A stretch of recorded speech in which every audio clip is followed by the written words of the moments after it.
Hi friends, ഇന്ന് കൊഞ്ച് റോസ്റ്റിൻ്റെ ഒരു റെസിപ്പി ആയിട്ടാണ് വന്നിരിക്കുന്നത്. അതിൻ്റെ ഇൻഗ്രീഡിയൻസ് കാന്താരി, കുരുമുളക്, ചെറിയ ഉള്ളി, ഇഞ്ചി, കറിവേപ്പില, വെളുത്തുള്ളി, ഗരം മസാല, മുളക് പൊടി, മഞ്ഞൾപ്പൊടി, നാരങ്ങാനീര്, ഉപ്പ്. ഇതെല്ലാം ഞാനൊരു കൈ അളവാണ്, അതാണ് ഞാൻ അളവ് പറയാത്തത്.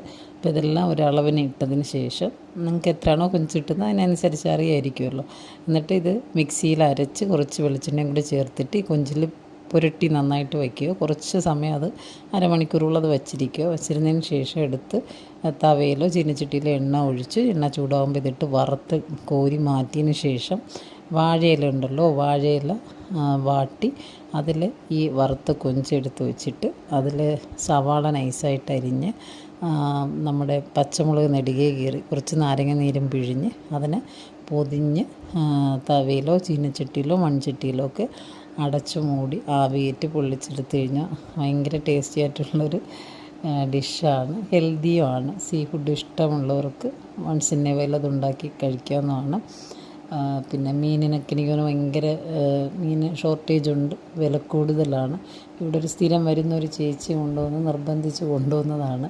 ഇവിടെ ആരും കഴിക്കില്ല, ധനുവിനെ ഉദ്ദേശിച്ചിട്ട് മേടിച്ചതാണ്. അപ്പം മുള്ളില്ലാത്ത മീൻ അവൻ കഴിക്കുമെന്ന് പറഞ്ഞു.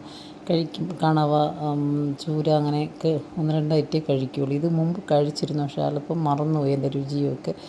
അപ്പോൾ അങ്ങനെ ഒന്ന് ഉണ്ടാക്കി നോക്കാം. ഇഷ്ടമാണെങ്കിൽ പിന്നെ നമുക്ക് വാങ്ങിക്കൊടുക്കാമെന്ന് വെച്ചു. കുഞ്ഞാളിന് കൊടുക്കണില്ല, ചിലപ്പം മഴ സമയം തണുപ്പൊക്കെ ആയതുകൊണ്ട് ഡൈജസ്റ്റ് ആയില്ലെങ്കിലോ എന്ന് വെച്ചിട്ട് ഞാൻ എൻ്റെ ഉപ്പ് പോലും നോക്കിയില്ല, ഉണ്ടാക്കിയെന്നേ ഉള്ളൂ. എനിക്ക് കണവയാണെങ്കിൽ ഭയങ്കര ഇഷ്ടമാണ്. പിന്നെ ഇതുപോലെ റോസ്റ്റൊക്കെ ചെയ്ത് തേങ്ങ കൊത്തൊക്കെ ഇട്ടിട്ട് തേങ്ങയൊക്കെ ഇങ്ങനെ മൂപ്പിച്ചിട്ട് ഭയങ്കര ടേസ്റ്റാണത്. ഇത് ഭയങ്കര ടേസ്റ്റ് എന്നാണ് മോൻ പറഞ്ഞത്. എന്തായാലും ഇത് നമുക്ക് ആദ്യത്തെ ഒരു ഘട്ടം ഉണ്ടല്ലോ, പൊള്ളിച്ച് വറുത്തെടുക്കുന്ന, അങ്ങനെ വേണമെങ്കിൽ ഉപയോഗിക്കാം ഡ്രൈ ആക്കിയിട്ട്. ഇല്ലെന്നുണ്ടെങ്കിൽ ഈ മിക്സിൽ തന്നെ, അതായത് ഈ പുരട്ടി നമ്മൾ റോസ്റ്റ് ചെയ്തതിൽ കുറച്ച് തേങ്ങാപ്പാൽ കട്ടിക്ക് പിഴിഞ്ഞൊഴിച്ചിട്ട് അതിൽ കുറുക്കിയെടുക്കാം.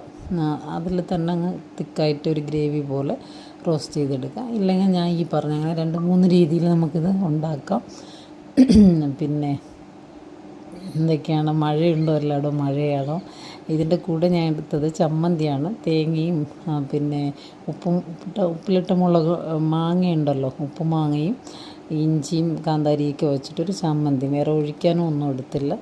നല്ല കോംബോ ആയിരുന്നു. പിന്നെ കഴിച്ചിട്ട് ഇതിന് കൊള്ളാമെന്നൊക്കെ പറഞ്ഞ് തീരുന്ന സംഭവം. ഉണ്ടാക്കി വരുമ്പോൾ വളരെ ഇച്ചിരിയേ കാണുള്ളൂ. സീ ഫുഡിൻ്റെ പ്രത്യേകത അതാണ്. പക്ഷെ അത് കുറച്ച് കഴിച്ചാൽ മതി, കൂടുതൽ വേണമെന്നില്ല.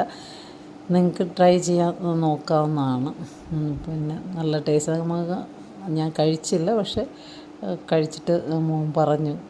പിന്നെ എന്തായാലും ചെയ്ത് നോക്കണം. ചെയ്ത് നോക്കിയിട്ട് അഭിപ്രായം പറയണം. പിന്നെ എന്താണ്, സീ ഫുഡിൽ അതുപോലെ കണവ നമുക്കിതുപോലെ പെരട്ടായിട്ട്, തോരനായിട്ട്, റോസ്റ്റായിട്ടൊക്കെ ചെയ്യാം. അപ്പോൾ ഫൈനൽ ഇങ്ങനെയാണ്. ഒരിലയിൽ ഇച്ചിരി ചോറും ഈ കണവ റോസ്റ്റും ചമ്മന്തിയായിട്ടാണ് ധനുവിന് സെർവ് ചെയ്തത്. ആള് ഇഷ്ടമായി. പിന്നെ പിന്നെ എന്താണ്, ഷിഗല്ല പോലുള്ള വൈറസ് പിന്നെ രോഗമൊക്കെ വന്നിട്ടുണ്ട്. അപ്പം നമ്മൾ ചമ്മന്തിയും ചോറും ആയാലും വീട്ടിൽ തന്നെ ഉണ്ടാക്കി കുട്ടികൾക്ക് കൊടുക്കുന്നതായിരിക്കും നല്ലത്. അവരതങ്ങ് ശീലിപ്പിച്ച് അവരോട് പറഞ്ഞു കഴിഞ്ഞാൽ കുട്ടികൾക്ക് മനസ്സിലാവും. അപ്പോൾ അങ്ങനെ നമ്മളുണ്ടാക്കുന്നത് മതി എന്തായാലും. അപ്പോൾ അവർക്ക് കൊടുക്കുക. എന്തായാലും പിന്നെ വാഴയിലൊക്കെ കൊടുക്കുമ്പോൾ അവർക്കൊരു ഇൻട്രസ്റ്റിംഗ് ആയിരിക്കും. വീട്ടിൽ നിൽക്കുന്ന ദിവസം ചോറ് തന്നെ നമ്മൾ ഉച്ചയ്ക്ക് കഴിപ്പിക്കാൻ നോക്കണം. പിന്നെ രാവിലെ എന്തായിരുന്നു, ചപ്പാത്തിയുടെ പനീർ പിന്നെ ഫ്രൈ ആയിരുന്നു. അത് അവ ഹെൽപ്പ് ചെയ്ത് ഞാൻ പരത്തിയൊക്കെ എടുത്ത് മോൻ തന്നെ ചുട്ട് തന്നു. അപ്പോൾ അവരെയും കൂടെയൊക്കെ ഉൾക്കൊള്ളിച്ച് ചെയ്യുമ്പോൾ അവർക്കും ഉണ്ടാക്കാനും കഴിക്കാനും ഒക്കെ ആ ഒരു ശീലവും ഹാപ്പിനെസ് വരും. പിന്നെ ചോറ്, ഈ റോസ്റ്റ്, ചമ്മന്തി, ഇതൊരു ഇലയിലൊക്കെ കൊടുക്കുമ്പോഴത്തേക്ക് അവർക്കൊരു സന്തോഷം, കഴിക്കാനും ഒരു ഉത്സാഹമായിരിക്കും. എന്തായാലും ചെയ്ത് നോക്കൂ. Love you all. നന്ദി.